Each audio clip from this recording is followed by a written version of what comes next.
크리스마스는 왜 즐거운 날일까요? 크리스마스는 즐거운 날이다, 이렇게 이야기를 합니다. 가만히 생각해보면 우리의 추억 속에 크리스마스는 굉장히 즐거운 날이었다는 생각이 듭니다. 옛날에 먹을 것이 부족한 시절에 교회 성탄절 크리스마스에 오면 풍성한 먹을 것을 먹을 수 있는 날이 크리스마스였던 것이죠. 그래서 이 땅에 생명의 떡으로 오신, 생명의 빵으로 오신 그 풍성한 예수님을 가르치기 위하여서 떡을 허락했던, 빵을 주었던, 맛있는 과자를 주었던 교회에 오면 정말 풍성한 교회구나, 이런 마음을 가지게 되었기 때문에 즐거운 날이었습니다. 옛날에 여러분, 불이 많이 부족했습니다. 전등을 지금처럼 환하게 켜놓을 수 있는 상황이 아니었지만 교회에 오면 성탄 트리를 만들고 거기에 불빛을 비추어 주면서 이 땅의 깜깜한 세상에 빛으로 오신 그 예수님을 바라보게 되었던 것이죠. 아, 교회에 오면 밝은 곳이구나, 예수님은 빛으로 오셨어. 그것을 교회에 오면 배우면서 성탄절의 기쁨을 누리고 있었던 저희들의 모습이었습니다. 우울이 가득한 시절에 교회에 오면 찬송을 불렀습니다. 박수를 치면서 찬송을 불렀던 것처럼 열심히 찬송을 부르면서, 아하, 세상은 우울하지만 교회에 오면 기쁜 날이야, 이렇게 해서 성탄절은 우리에게 기쁨을 주었던 날들이었던 것이죠. 그러나 여러분, 오늘날 여전히 우리에게는 불평과 불안과 짜증이 가득한 시절을 오늘도 살아가고 있습니다. 왜 그럴까요, 여러분? 자, 예수님, 아기 예수님의 오심을 믿는 본질적 믿음이 있다면 우리는 항상 기뻐야 되는데 왜 이렇게 여전히 불평과 짜증이 있는 세상을 살아가고 있을까 고민해보면 그것은 사탄이 오늘날 우리들에게 장난치고 있기 때문입니다. 누가 장난친다고요? 사탄이 장난치는데 무엇으로 오늘날 이 시대에는 장난을 치는가? 옛날에는 박해로 장난도 치고 여러 가지 문제로, 어려움으로 장난쳤지만 오늘날 우리에게 장난치는 가장 근본적 방법이 무엇이냐 생각해보면 그것은 공평이라는 방법으로 우리에게 불만과 짜증을 허락해 준다는 것입니다. 무슨 방법으로?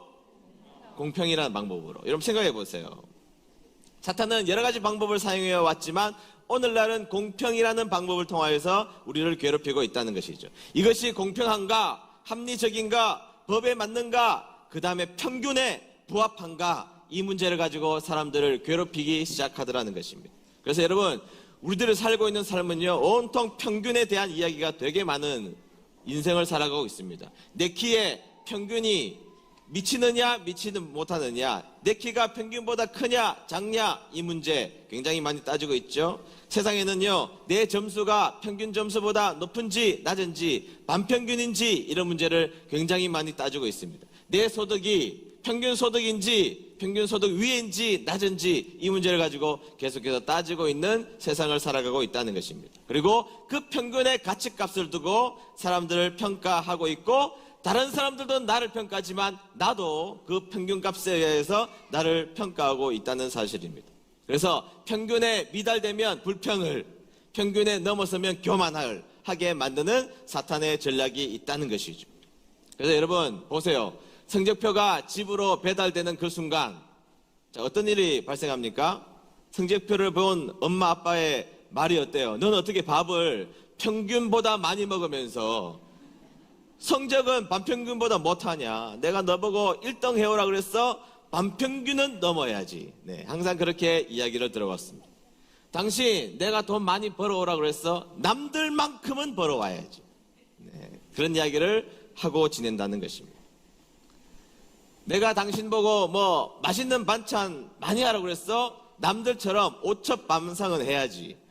뭐 이런 이야기들. 네, 평균을 요청하며 사람들은 평균 이상을 기대하며 살아가고 있다는 것이죠. 그러나 여러분, 평균은 결코 중간만 하라고 우리에게 말하는 것이 아닙니다. 평균을 갖다 대는 그 순간 온통 세상은 교만하든지 불평하든지 좌절하든지 교만하든지로 나눠지게 되어 있다는 것입니다. 여러분, 평균이 좋나요?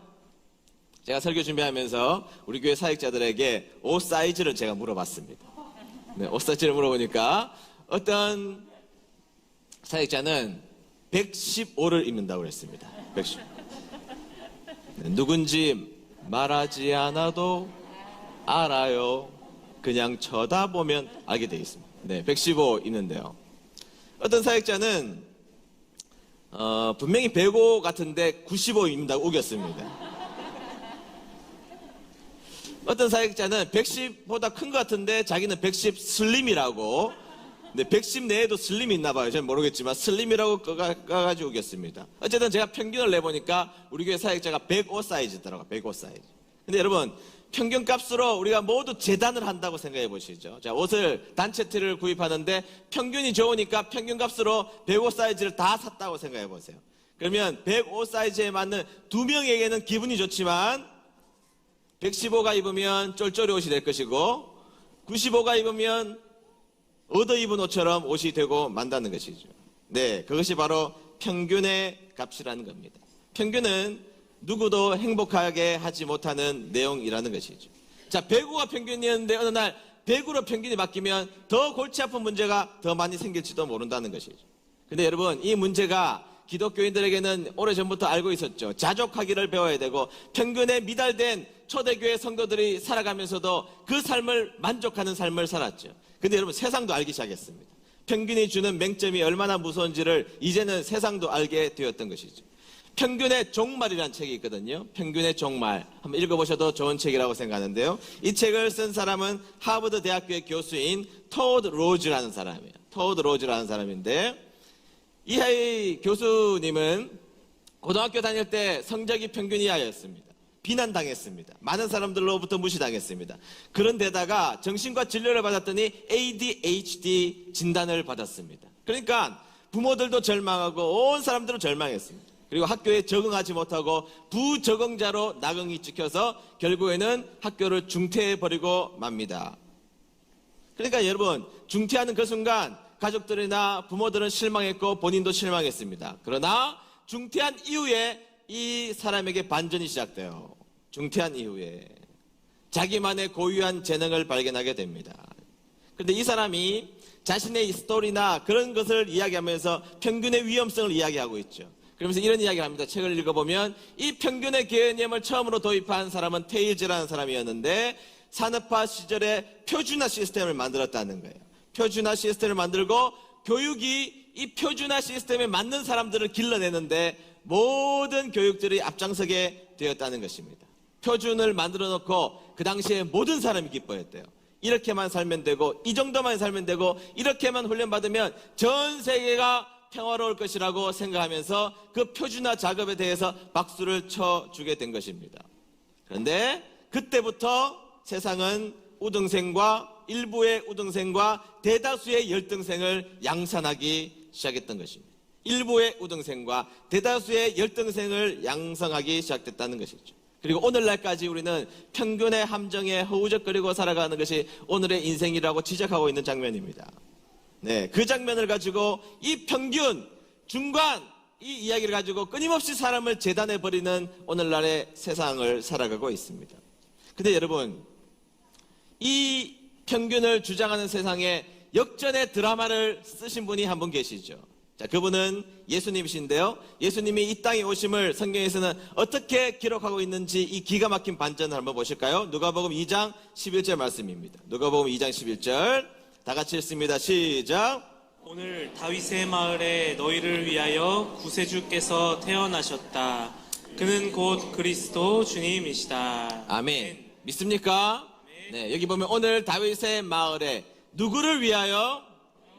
너희를 위하여 구세주께서 태어나셨다. 너희를 위하여. 자, 이 너희가 누구냐? 궁극적으로는 우리를 말씀하시는 것입니다. 그러나 예수님이 태어나시는 그 당시로 한번 역사를 되돌아가 보면 여기에서 말하는 너희는 누구인가? 한번 볼까요? 누구인가? 누구를 세워놓으셨는가? 누구를 대표로 세워놓으셨는가? 누가복음 2장 8절입니다. 누가복음 2장 8절 다 같이 읽습니다. 시작.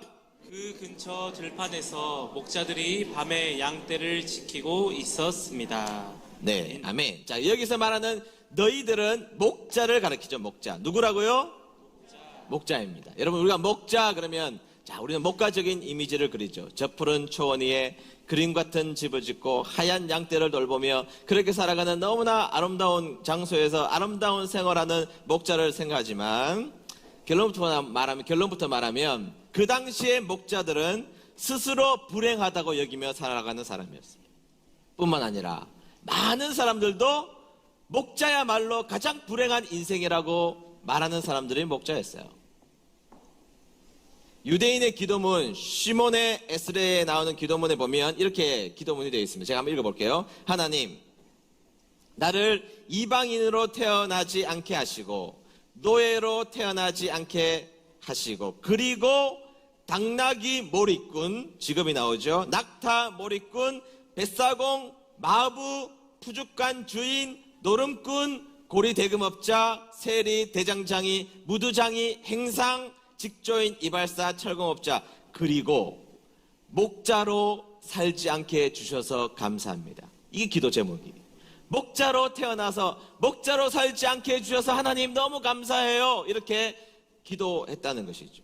다시 말해서 이런 사람들은 함량 미달품, 예수님 시대의 대표적인 함량 미달품의 1등이 누구냐? 그것은 천한 목자의 삶이었다는 것이죠. 근데 여러분, 예수님이 이 땅에 오시는 가장 극적인 반전의 드라마, 위대한 소식을 누구에게 가장 먼저 가서 전하셨느냐? 세상 사람들이 천하다고 말했던 이 목자들에게 찾아가셔서 이 기쁨의 소식을 너희를 위하여 전하시겠다고 말씀하시고, 목자들에게 찾아가신 그분, 함량 미달의 사람, 목자로 태어나지 않는 것을 감사했던 그 당시의 보편적인 사고를 완전히 뒤엎으시고 그들에게 찾아가셔서 가장 복된 말씀을 전하신 분이 우리가 믿는 하나님이신 줄로 믿습니다.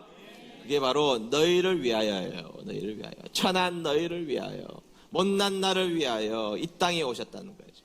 여러분, 우리가 천하지 않습니까? 우리는 공부 좀 하면 교만합니다. 돈 좀 있으면 괜찮다고 생각합니다. 여러분, 공부 좀 여기 해보신 분들 계시죠? 그 별거 아니지 않아요? 해보면 내가 아는 것이 얼마나 제한적인 것은 많이 해본 사람들만이 알아요. 내가 공부하면 할수록 그것이 얼마나 연약한 존재인지를 공부하면 할수록 알게 된다는 것이죠. 건강? 여러분, 제가 믿거나 말거나인데요, 40대까지는 계단 내려갈 때 두세 칸씩 뛰어 내려갔습니다. 증명할 길이 없어가지고. 요즘에는 한 칸도 조심해서 내려갑니다. 진심. 2, 3년 만에 완전히 바뀌었어요. 두세 칸씩 팍 뛰어 내려갔거든요. 요새는 절대로 그렇게 하지 않습니다. 그렇게 했다가 잘못하면 큰일 나기 때문입니다. 20대에는요, 한 달에 영어 버킷블 22,000을 한 달 조금 넘어서 다 외웠습니다. 믿거나 말거나. 지금은 영어는 고사하고 국어 단어도 한참 생각해야 떠오릅니다. 지금 나이에 그런 현상들이 벌어지고 있습니다. 우리가 자신하던 그 자리가 어느 순간에 되면 무너져 버리는 우리들을 발견하게 됩니다. 사람들에게 부정적인 평가 한 번만 들으면 저 구석에 쪼그려 앉아 있어야 되는 것이 우리들의 모습입니다. 남편의 한마디에, 아내의 한마디에 무너지는 것이 우리들입니다. 다시 말하면 예수님이 굽어 살펴주시지 아니하면 아무것도 아닌 천한 존재였다는 것이죠. 그 천한 존재인 너희를 위하여, 한번 따라하겠습니다. 너희를 위하여 구주가 오셨습니다. 믿습니까? 자, 이 기쁜 소식의 절정 한 가지만 더 보죠. 누가복음 1장 35절입니다. 누가복음 1장 35절. 다 같이 읽습니다. 시작. 천사가 대답하여 이르되 성령이 내게 임하시고 지극히 높으신 이의 능력이 너를 덮으시리니 이러므로 나실 바 거룩한 이는 하나님의 아들이라 일컬어지리라. 아멘. 자, 마리아를 태중에 얻게 되는 마리아 속에 예수님이 태중에 들어오시자마자 그에게 선언된 것이 뭐죠? 성령이 내게 임하시고 능력이 너를 덮으시리니. 네. 우리가 예수님을 모시면 똑같은 일이 발생하게 된다는 것입니다. 우리가 예수님을 모신 사람이라면 성령의 성령이 우리에게 임하시고, 믿습니까? 네, 더불어 능력이 우리를 덮으신다는 사실 기억하는 여러분 되시기를 축복합니다. 임하시고 덮으시는 역사, 성령이 임하시고 능력이 임한 역사가 우리가 구주를 예수님으로 모시는 그 순간부터 임하게 된다는 것이죠.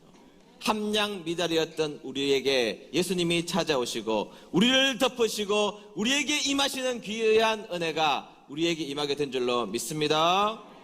미국의 한 초등학교의 성탄절을 맞이해서 연극했습니다. 연극의 제목이 크리스마스 러브예요. 크리스마스 러브. 연극이 맞출 때쯤 출연한 아이들이 나와서 이렇게 다 크리스마스 러브를 이렇게 들고 어제 이렇게 하대요. 넘기면서. 나 그 조마조마했습니다. 한 명이 늦게 넘기면 어떻게 될까? 네, 크리스마스 러브 이거를 다 들게 했는데요. 딱 한 명 아이가 실수를 했습니다. 어떻게 했느냐면 M을 거꾸로 뒤집었어요. M을 거꾸로 뒤집었으니까 사람들이 웃고 난리가 난 겁니다. 막 깔깔대며 웃고 난리가 났는데요. 한참 웃다가 갑자기 웃음을 멈추고 숙연해졌습니다. M자가 W로 바뀌었는데요. 가만히 보니 크리스마스 러브가 Christ was love로 바뀐 겁니다. 예수님은 우리를 사랑하셨다.